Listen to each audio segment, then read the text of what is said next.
Thank you very much. Thank you. Assalamu alaikum, Minister, Wasim, Asif, friends, colleagues. The problem with a prepared speech is not only that we just had a great panel, and since then we've had all these great speeches, and now I'm wanting to avoid duplicating everybody, but I also felt like I wanted to comment on everything that everybody has said so far. I also want to say to Julian basically what he said. That was pretty much my experience traveling into the field, and you made me think of so many specific things that I saw and experienced on so many trips across the country, including being in Sindh and seeing houses being rebuilt. So local villagers getting money to rebuild their homes with the same bricks that had just been blown down by the flooding on the same plot of land at the same height. And you can see the water was up here, and they're building their house in the same place. And there's an engineer there. And you're saying to the engineer, so how does that compute? And you know it's about land rights, it's about so many other things, and you talked about the culverts, there's just so much to say. But let me just say that today I feel like I'm among friends, I'm among others, I'm an international community, Pakistanis who feel so strongly about this.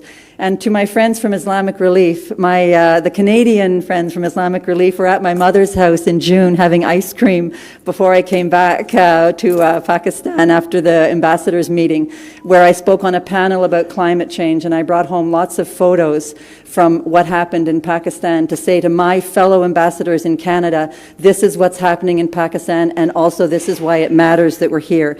To avoid repetition, I'm going to skip my first page and jump right to my second page. I did want to say that while Canada is clearly not, Pakistan is clearly not a significant contributor to global warming, the World Bank noted in a recent report that the country is on a high growth trajectory of carbon emissions linked to fossil fuel use.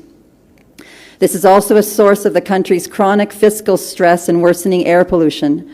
We recognize Pakistan as one of the most climate-impacted countries in the world, which is no doubt leading the climate-induced disasters. We also recognize that women, girls, and vulnerable segments of society are particularly at risk in this regard.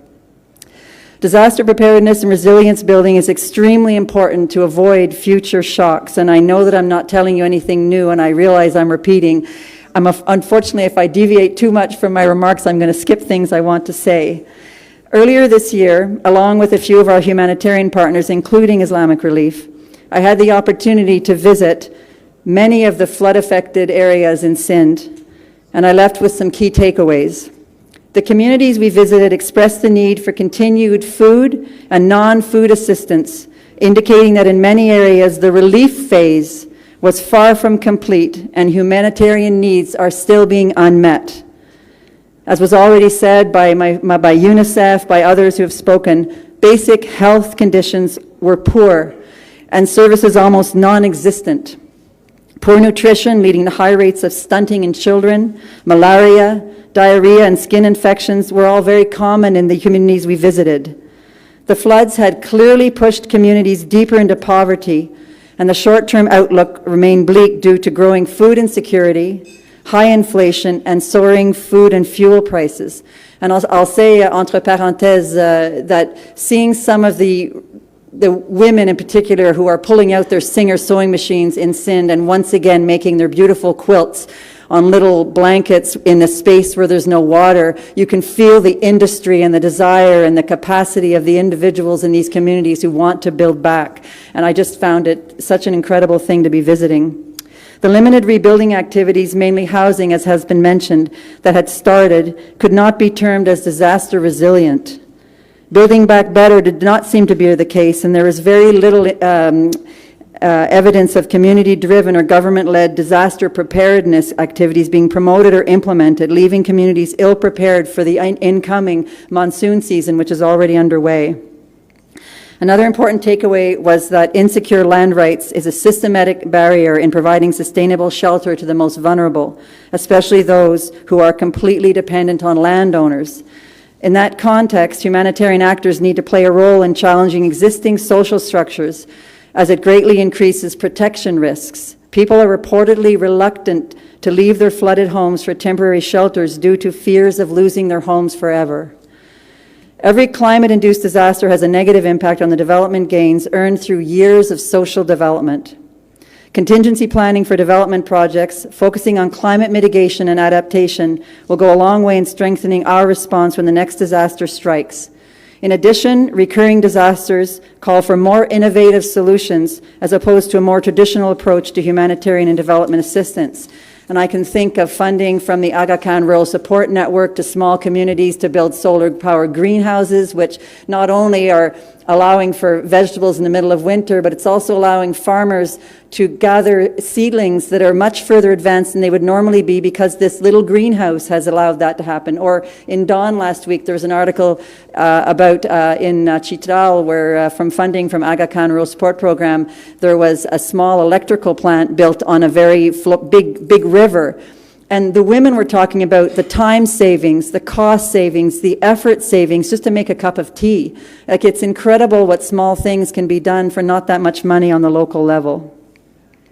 My government is dedicated to working alongside the international community in this post-disaster context and exploring the best mechanisms for flood rehabilitation and climate resilience to support the resilient recovery, rehabilitation, and reconstruction framework. To date, we have committed 58 million Canadian dollars in response to the floods, 33 million dollars of which was provided for immediate life-saving needs and recovery. An additional 25 million dollars was committed during the Geneva International Conference on Climate Resilient Pakistan in January for longer-term reconstruction and climate change adaptation and mitigation. We commit significant funding to support the climate change aspirations of developing countries.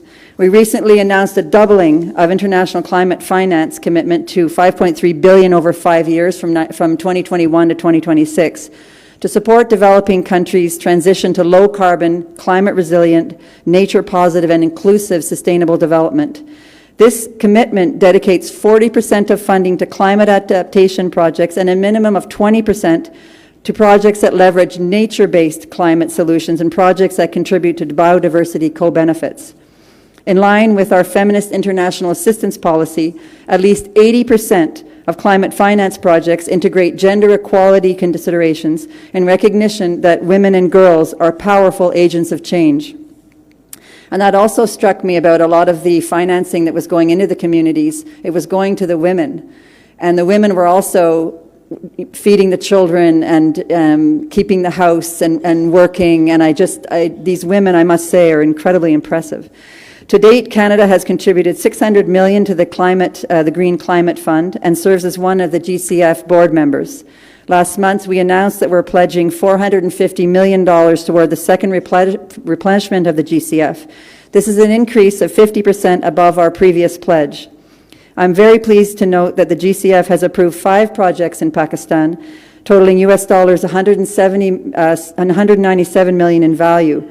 These projects include efforts focused on solar energy, agriculture, transport, ecosystem-based adaptation, and Himalayan glacial lake outburst flood risk reduction in Gilgit, Baltistan, and Khyber Pakhtunkhwa.